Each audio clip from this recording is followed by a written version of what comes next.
ये इसके बारे में टॉपिक इधर पढ़ाया जा रहा है उधर नहीं। खड़ा कर दे जो बात कर रहे हैं। जी सर। हाँ, पॉइंट नोट करके खड़ा करो। लेक्चर स्टार्ट करने से पहले मैं आपसे सारी बातें करना चाहूँगा बस इसके बारे में कि कोई भी इससे रिलेटेड आपके ज़हन में जो मैं बोलूँगा उससे रिलेटेड आपके ज़हन में कोई भी क्वेश्चन हो तो आप पूछ सकते हो मेरे से, सही है ना? हाँ, ये हमने वैसे भी पूछना था क्योंकि मैंने इस क्लास के अंदर देखा कि क्लास पर बैठने में जिन्हें फलसफा छोड़ने के अलावा कोई बात आती नहीं, सही है? You are student and not a PhD scholars. मैंने सर शहजाद साहब से कॉलेज कैंपस के दौरान सुना, वो कहते थे कि सवाल पूछो पागलों की तरह और याद रखो अकलमंदों की तरह, सही है? तो नाइट्रोजन साइकिल को स्टार्ट करने से पहले हैं? हाँ जी, मैं कह रहा था।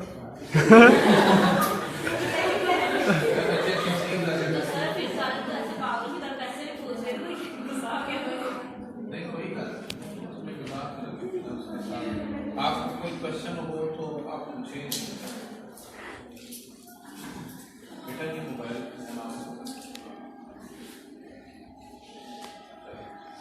अच्छा, नाइट्रोजन साइकिल को स्टार्ट करने से पहले इसके रिलेटेड चंद एक बातें करना चाहूँगा जो कि इसके अंदर इस साइकिल के अंदर एक और होंगे। नाइट्रोजन जो है ना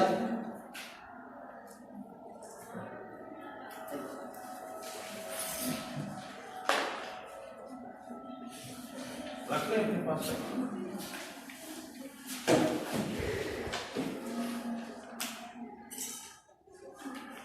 नाइट्रोजन जो है वो हमारी एटमॉस्फेयर के अंदर 78% पाई जाती है। ऑक्सीजन जो है वो हमारी एटमॉस्फेयर के अंदर 21% पाई जाती है। And these two gases are found in 8 बता दिए, जैसे सर बुखार ने आपको बताया था कि मेसोस्फीयर और ट्रोपोस्फीयर जो भी है, यानी कि ये लेस वगैरह के बारे में, एटमॉस्फेयर की लेस के बारे में सर बुखार ने आपको बता दिया।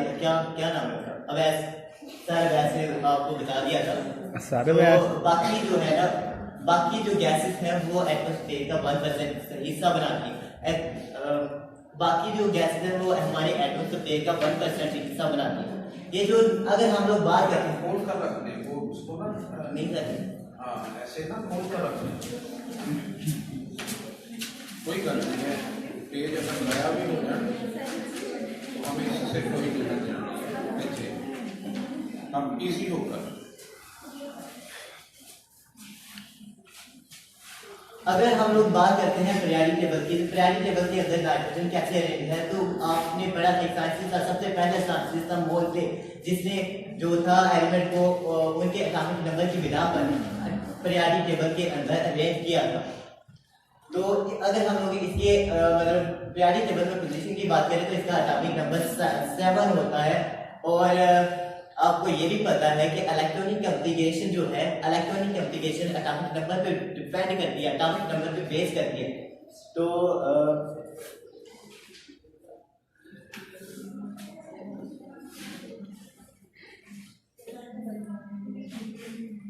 अगर हम लोग बात करते हैं हमारे एटमॉस्फेयर की, एटमॉस्फेयर में ये जो नाइट्रोजन है हमारे एटमॉस्फेयर के अंदर डाई एटॉमिक फॉर्म में पाई जाती है। ये नाइट्रोजन पर ये नाइट्रोजन का एक एटम है, दूसरा ये एटम्स है वो आपस में मॉलिक्यूलर फॉर्म में यानी कि N2 की फॉर्म में पाई जाती है, N2 की फॉर्म में पाई जाती है, डाई एटॉमिक फॉर्म में पाई जाती है। और ये जो नाइट्रोजन है आपस में ट्रिपल बॉन्ड के जरिए जुड़े होते हैं। ये जो नाइट्रोजन आपस में ट्रिपल बॉन्ड के जरिए जुड़े होते हैं। अगर हम लोग बात करते हैं हमारे बॉडीज की या प्लांट बॉडी की या ऑर्गेनिज्म माइक्रो ऑर्गेनिज्म वगैरह की हम लोग बात करते हैं तो हम लोग क्या कहते हैं, it is essential component of the DNA, RNA, protein, enzyme and the other biological compound और अदर बायोलॉजिकल कंपाउंड का ये एसेंशियल कंपोनेंट।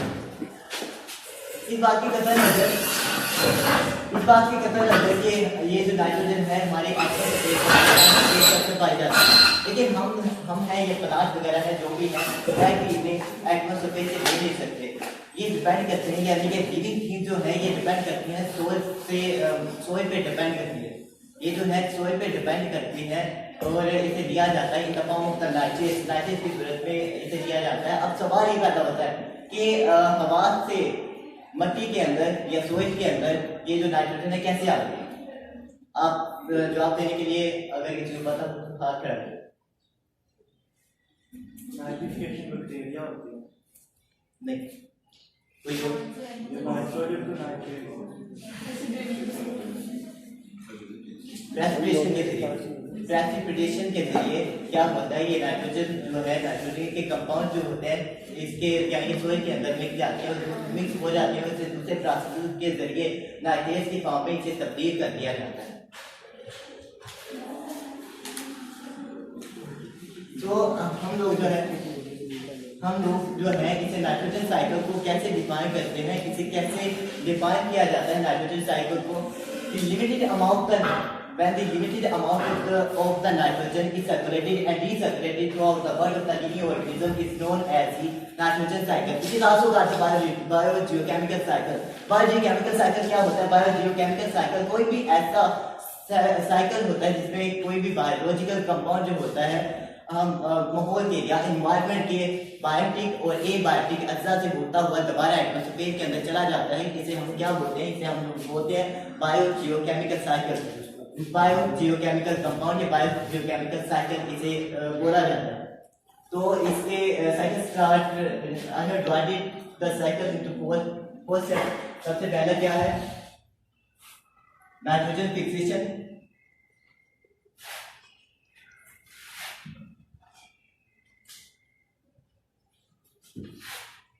नाइट्रिफिकेशन,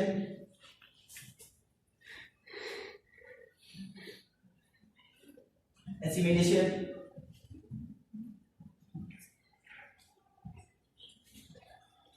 और अमोनिफिकेशन।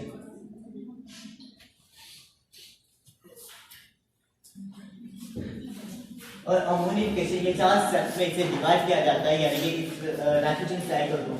सबसे पहला जो हमारे पास स्टेप है वो नाइट्रोजन फिक्सेशन है। फॉर एग्जांपल ये फर्स्ट कर ले कि ये जो है वो नाइट्रोजन है, डाई एटॉमिक फॉर्म में ये हमारे पास यानी कि एनवायरनमेंट के अंदर ये हमारे पास मौजूद है।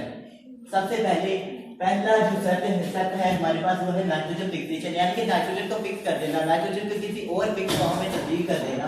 तो इसे सबसे पहले इसका जो स्टेप है वो क्या कहलाता है? Nitrogen fixation.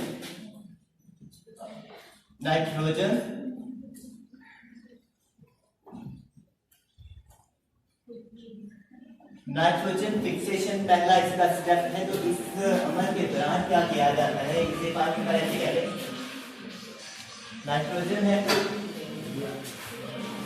इसे फिक्स किया जाता है किसी और फॉर्म में, जैसे कि अमोनिया है और अमोनियम आयन की फॉर्म में इसे क्या किया जाता है? अमोनियम आयन की फॉर्म में इसे फिक्स किया जाता है। इसे NH3 और NH4 रासायनिक में इसे तब्दील किया जाता है। इसे करने वाले कौन से बैक्टीरिया होते हैं? इसे करता कौन है?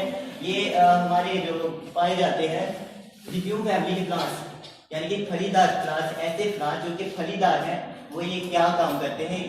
उनकी जो रूट्स होती हैं, रिफ्यूम फैमिली की जो रूट होती है, उनकी रूट पे एक सबोर्डन पोर्शन होते हैं, यहाँ पे सबोर्डन पोर्शन होते हैं, इसे हम लोग बोलते हैं रूट नोड्यूल्स। और इन रूट नोड्यूल्स के अंदर बैक्टीरिया पाए जाते हैं, जैसे कि राइजोबियम और डेसिटॉक्स। जैसे कि राइजोबियम और डेसिटॉक्स ये क्या करते हैं? नाइट्रोजन को, ये जो नाइट्रोजन है, नाइट्रोजन को यानी कि सोर्स से ट्रैप करते हैं। नाइट्रोजन जैसे मैंने आपको पहले बताया था कि ये और इसकी इनर्ट गैस मैंने आपको बताया कि इनर्ट गैस है, हम लोग इसे या प्लांट वगैरह से डायरेक्ट नहीं ले सकते। इसकी इनर्ट होने की वजह क्या है? इसकी इनर्ट होने की वजह ये है कि इसके दरमियान जो है वो ट्रिपल बॉन्ड पाया जाता है।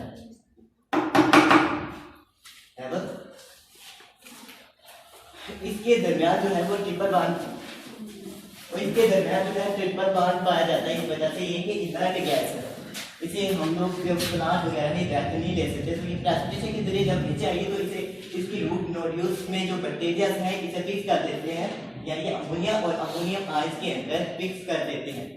तो अगले वाला इसका जो स्टेप है, इसका अगले वाला जो स्टेप है हमारे पास वो है नाइट्रिफिकेशन।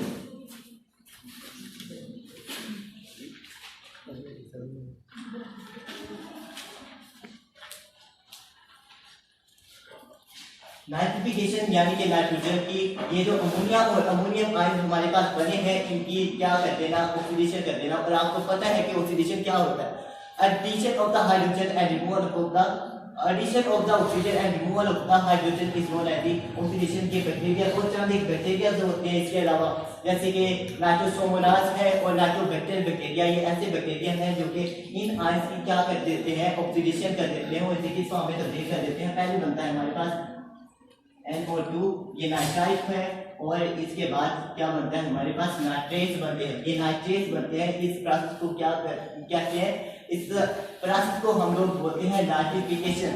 नाइट्रिफिकेशन को करने वाले कौन से बैक्टीरिया होते हैं, नाइट्रोसोमोनास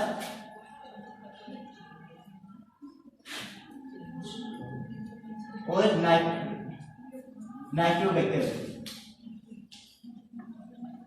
नाइट्रोसोमोनास और नाइट्रोबैक्टीरिया ऐसे बैक्टीरिया हैं जो कि क्या करते हैं, इसे इसकी नाइट्रिफिकेशन यानी कि ऑक्सीडेशन कर देते हैं। इन अमोनियम आयंस की क्या कर देते हैं, ऑक्सीडेशन कर देते हैं। और ये प्रोसेस क्या कहलाता है, ये प्रोसेस कहलाता है नाइट्रिफिकेशन।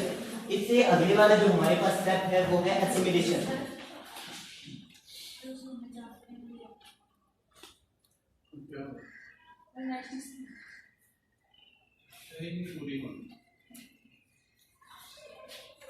अच्छा जी, इससे अगले वाला जो हमारे पास स्टेप है वो क्या कहलाता है, वो कहलाता है एसिमिलेशन, यानी ऑब्जर्व कर लेना। एसिमिलेशन मतलब किसी चीज को ऑब्जर्व कर लेना।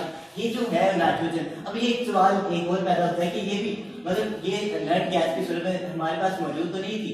ये नाइट्रोजन जो है हमारे पास इनर्ट गैस की सूरत में यहाँ पे मौजूद तो नहीं थी, ये अमोनिया की फॉर्म में मौजूद थी। तो ये इसका ये है कि ये अमोनिया जो है ना वो जमीन की एसिडिटी में इजाफा कर देती है और ये टॉक्सिक होती है। इस वजह से प्लांट जो है इस अमोनिया या अमोनियम आयंस को डायरेक्टली इस्तेमाल नहीं करते, बल्कि इसे ये क्या कर देते हैं, मतलब इसे क्या किया जाता है, इसे यानी कि नाइट्राइट्स की फॉर्म में, नाइट्राइट्स या नाइट्रेट्स की फॉर्म में इसे तब्दील किया जाता है। और फिर उसके बाद क्या होता है, ये जो प्लांट्स वगैरह होते हैं इसे ऑब्जर्व कर लेते हैं, प्लांट वगैरह इसे ऑब्जर्व कर लेते हैं। और ये वाला प्रोसेस क्या कहलाता है, एसिमिलेशन। और ये प्रोसेस हमारे पास कहलाता है कि ये कहते हैं कि ये प्लांट्स है, ये क्या होता है, यहाँ से ऑब्जर्व कर लेते हैं। और एक दफा ये जो हमारे पास नाइट्राइट है या नाइट्रेट्स है, एक दफा प्लांट के सेल के अंदर चले जाते हैं तो दोबारा इसे अमोनियम आयंस की सूरत में, यानी कि अमोनियम आयंस के अंदर दोबारा तब्दील कर दिया जाता है। और जब ये अमोनियम आयंस के अंदर तब्दील हो जाते हैं तो इसे कार्बन कंटेनिंग कंपाउंड के अंदर मिक्स किया जाता है। जैसे कि क्या फार्मूला था उसका, CH3 एक और कंपाउंड है, CH3 इसके बाद Na2, ये एक कंपाउंड है। और इसके अलावा आपको पता है उसका क्या फार्मूला है, नाइट्रोजन, ये अमीनो एसिड्स H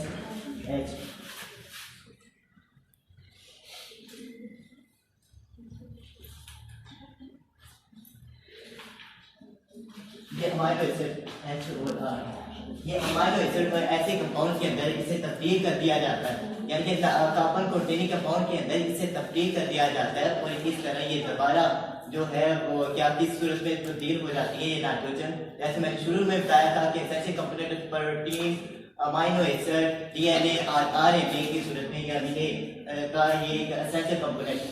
और अदर नाइट्रोजनियस कंपाउंड का एक एसेंशियल कंपोनेंट है। तो इस अमल के दौरान, एसिमिलेशन अमल के दौरान इसे इन कंपाउंड के अंदर तब्दील कर दिया जाता है। And as compare to the nitrification and as compare to the nitrification, assimilation is required energy. इसके दौरान क्या होती है, एनर्जी जो है वो हमारे पास रिक्वायर्ड होती है, एनर्जी की हमें जरूरत होती है।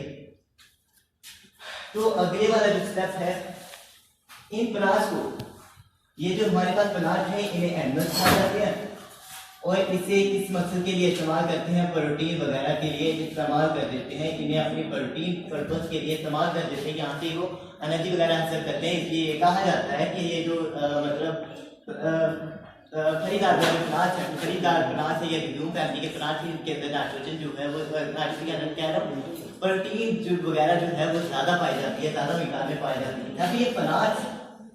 जब ये प्लांट या एनिमल्स मरते हैं या प्लांट्स वगैरह की पत्तियां जो है यानी कि लीफ वगैरह जो झड़ते हैं इस पे क्या अटैक करते हैं, इनका जो बेस बाकी बच जाता है, बेस जब ये मर जाते हैं तो इसमें बैक्टीरिया और फंगस वगैरह क्या करते हैं, अटैक कर देते हैं। और आपने पढ़ा था इसके बारे में कि fungus and bacteria are the principal decomposers, they help in the recycling in the environment, without their activities are the essential component present in the form of the essential components becomes lock up in the bones of the dead animals, in the bones of the dead animals, and the life disease और life जो है वो collapse हो सकती है इनकी activity की वजह से। ये जो है वो बैक्टीरिया और फंगस वगैरह से इस्तेमाल करते हैं, बैक्टीरिया और फंगस वगैरह से इस्तेमाल करते हैं और बदले में क्या मतलब एक्सक्रीट कर देते हैं, ये अमोनिया एक्सक्रीट कर देते हैं यहाँ से। और ये जो अमोनिया है जब किसी वजह से इसके अंदर ये जो है अमोनिया किसी वजह से इसके अंदर वाटर ऐड होता है तो क्या बन जाता है, अमोनियम आयन बन जाता है और OH है।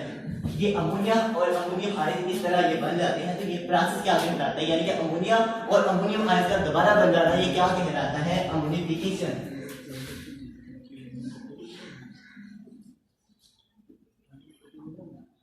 ये जो प्रोसेस है हमारे पास ये क्या कहलाता है, अमोनिफिकेशन। इस प्रोसेस को हम लोग बोलते हैं अमोनिफिकेशन। और इस तरह ये साइकिल तो कंप्लीट हो जाता है, जैसे कि अमोनिफिकेशन के दौरान ये आपको नजर आ रहा है कि साइकिल कंप्लीट हो गया, लेकिन हमारे पास अभी तक ये जो नाइट्रोजन है साइकिल कंप्लीट करवाने के लिए हमारे पास ये जो नाइट्रोजन है हवा में दाखिल होनी चाहिए, लेकिन अभी ये जो नाइट्रोजन है हवा के अंदर दाखिल नहीं हुई। तो चंद एक बैक्टीरिया होती है सोइल के अंदर, जब जिन्हें हम अनएरोबिक बैक्टीरिया एरोबिक बैक्टीरिया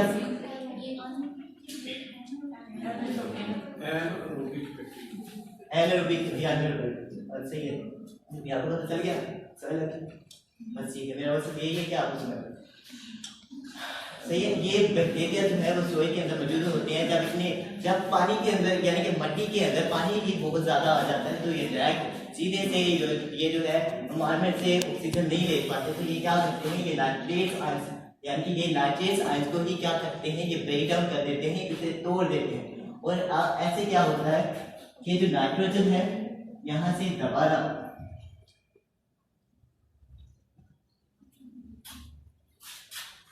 ये जो नाइट्रोजन है यहाँ से जब ब्रेक डाउन होंगे, यहाँ से जो नाइट्रोजन है दोबारा हमारे पास एटमॉस्फेयर के अंदर दोबारा चल जाती है और ऐसे ये जो है एक साइकिल कंप्लीट हो जाता है और नाइट्रोजन की जो मिकदार है हमारे पास एटमॉस्फेयर के अंदर वो मेंटेन रहती है। शाबाश शाबाश जबरदस्त।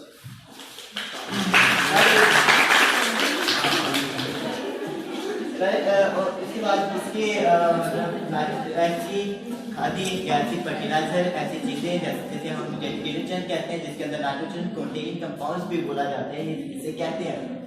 तो क्या होता है, डिटर्जेंट्स वगैरह हम लोग घरेलू पर्पस के लिए इस्तेमाल करते हैं। जब ये नदी नालों के जरिए वाटर के अंदर जाते हैं, जब ये नदी नालों के जरिए वाटर में जाते हैं और या तो एग्रीकल्चर पर्पस के लिए हम लोग नाइट्रोजन गैसेस इस्तेमाल यानी कि नाइट्रोजन फर्टिलाइजर इस्तेमाल करते हैं। और आपको पता है कि सबसे ज्यादा जो फर्टिलाइजर के अंदर जो नाइट्रोजन सबसे ज्यादा मिकदार में मौजूद होती है वो कौन सी गैस है, कौन सी खाद है, कौन सी फर्टिलाइजर है, वो यूरिया है। वो यूरिया बच्चे ने बताया कि जो हम डिटर्जेंट यूज करते हैं जो बर्तन धोते हैं, जो घरों का जो सीवेज वाटर है उसमें नाइट्रेट्स मौजूद होते हैं, फास्फेट मौजूद होते हैं।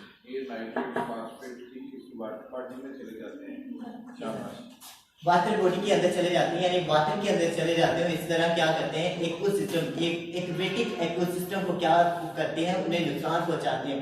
जब इससे इस अमल को क्या कहते हैं, इस अमल को हम लोग क्या कहते हैं, यूट्रिफिकेशन। इस अमल को हम लोग यूट्रिफिकेशन कहते हैं। और यूट्रिफिकेशन के अंदर कैसे नुकसान पहुंचाते हैं, जैसे जनरल एग्जाम्पल है कि आप लोग गाँव वगैरह में आप लोगों ने देखा होगा कि कमल के पौधे छप्पड़ वगैरह में कमल के पौधे उग जाते हैं। तो ये कमल के पौधे जो होते हैं जानते हैं ना सारे गाँव के हैं ऐसे तो रहते ही होंगे नहीं, सारे वैराइटीज तो रहती होंगे ना गाँव में, कहीं देखे होंगे। शहरों में भी हैं, शहरों में भी होंगे सर जी, शहरों में भी हैं।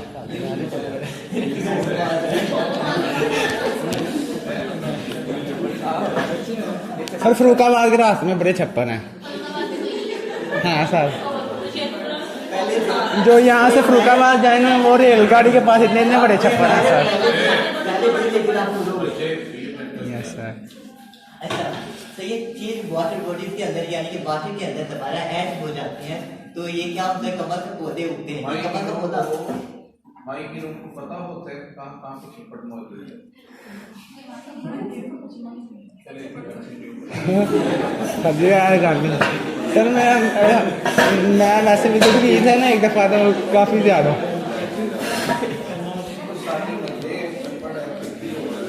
सर माई गिरो का छप्परों में क्या काम है? बस ठीक उनका चाट है। लाख पानी भी चाट है। कमल के पौधे वगैरह पैदा होते हैं, उसके अंदर ये क्या करते हैं, वाटर में से ऑक्सीजन को ऑब्जर्व कर लेते हैं, वाटर में से ऑक्सीजन को ऑब्जर्व कर लेते हैं, और इसके अलावा यहाँ पे पानी की कमी हो जाती है, यानी कि एक्वेटिक इकोसिस्टम के अंदर पानी की यानी कि ऑक्सीजन की कमी हो जाती है। और इसके अलावा जब ये मरते हैं, जब ये कमल वगैरह के पौधे यहाँ से प्लांट्स होते हैं, ये मरते हैं, तो इनके मरने से बड़ी शदीद किस्म की बदबू